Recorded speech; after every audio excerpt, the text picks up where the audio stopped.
I'm Luke Morris, and I'm from Brownwood, Texas. Growing up, there was so many random people in my house that my dad or my stepmother were just like, oh, they're cool people, let's invite them over for dinner and, meet them.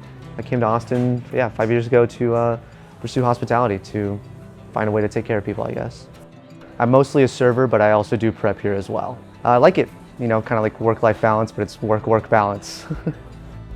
My first couple jobs in the industry were in the kitchen, so the kitchen kind of easily translates to prep in my opinion.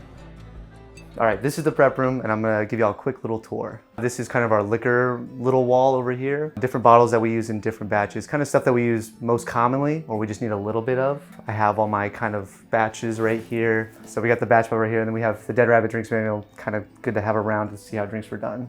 And then over here, kind of gets more into the spices, acids, all that stuff. We have a ton of deli containers with tons of stuff that no one could probably pronounce, but it kind of helps keep things healthier and stay kind of fresher for longer. This is honestly a good little row, kind of coriander, cinnamon, cardamom, cloves. This is a big amount of stuff that we use. What's up, Eddie? No, Sorry, I didn't mean to interrupt. He's interrupting. No, I don't have any sherries in here. Okay, thank you. Of course. Literally happens all the time. 5 times a day, people knock on the door and ask me where stuff is, and most of the time I don't know where it is. A lot of this stuff goes into kind of just one thing, or 2 things actually, the Irish falernum and the Thai falernum. And then juicers, stuff to make sure it doesn't feel like a hospital room.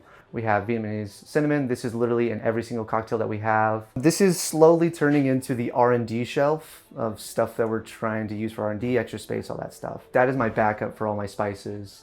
And then these are all of our tinctures. Sometimes I come in and it's like, oh, hey, we ran out of one cocktail. I just need to make that one cocktail and I go home. So that's 2 hours. Sometimes it's we're doing a whole menu flip and it's me and Will in here 6 days a week, 10 hours a day, going as hard as we can. I always say it's a system quarterback's job. The prep is a system quarterback's job, I'm just doing what my offense coordinator, like Chris and Brittany, want me to do, and I come in and I execute, basically. The connection with New York is interesting because the people from New York, the plan was them to be here for a couple months and then kind of get out of here. And then they ended up staying for 6 months. So we got a lot closer with them, especially with Laura and Aiden. It was always nice to kind of hang out with them and pick their brains because they've been doing it the longest for one of the best bars in the world. So it's good to have that inspiration and that kind of teaching from them. All right, so we need to make the passion fruit cordial next. Basically, we're taking passion fruit and making it into a syrup. But since it's buffed up, it's essentially a cordial. So I'm gonna do 4 of these probably. Here we are constantly tasting our cocktails, and it's kind of cool. When I'm in the prep, I taste it when I'm in the prep room, but when it gets to sit by itself in the freezer or in the bottles, it tastes a little bit different when it's on the floor. So I can see the difference between it is on the floor and the prep. So it is a cool perspective, I think. Just literally putting water in something. Basically, these are frozen because they're boron, and you want to keep them for as long as possible. So they stay fresher, they stay frozen. So right before we make the recipe, I'm gonna let them unthaw. So fast way to do that is just to put them in some water. Cold, hot, doesn't really matter. Hot because we're trying to go fast, but don't put that in the video. I always try to be as knowledgeable as possible in any job I work at. I love to study things, and what's made it so easy, I feel like for me, is that I know exactly what goes into all of our cocktails. Prep does make serving easier in that sense.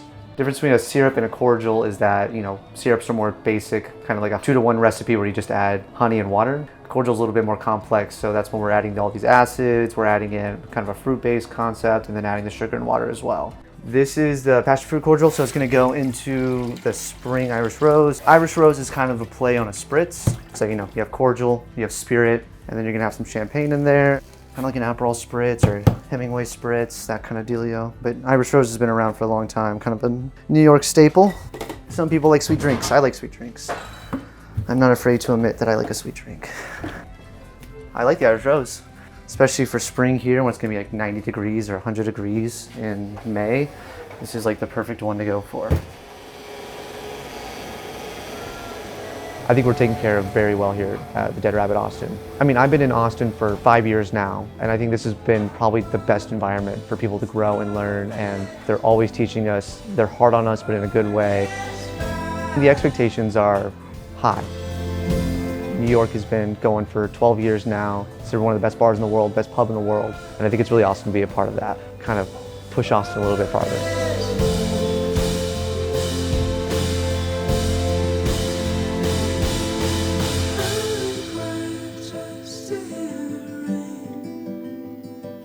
Whisper softly that I might see you.